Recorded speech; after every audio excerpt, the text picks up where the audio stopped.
If you are wondering which rendering software is the best over Enscape, Lumion, and V-Ray, this review is for you. So as you know, Enscape is built for speed. It plugs directly into Revit, SketchUp, Rhino, and more, giving you real-time rendering and VR walkthroughs in just one click. Perfect for design reviews and client presentations. For Lumion, they are specialized in atmosphere.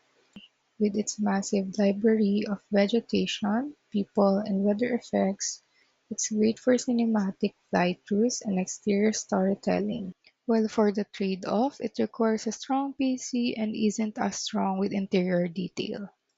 So lastly, for V-Ray, they are known for gold standard of photorealism.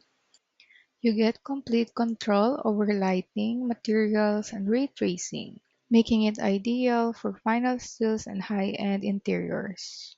But if you compare this to Enscape and Lumion, V-Ray is much slower and takes time to master. So to elaborate this, Enscape for speed, Lumion for cinematic visuals, and V-Ray for ultimate realism. But still, the best choice depends on your workflow and your goals.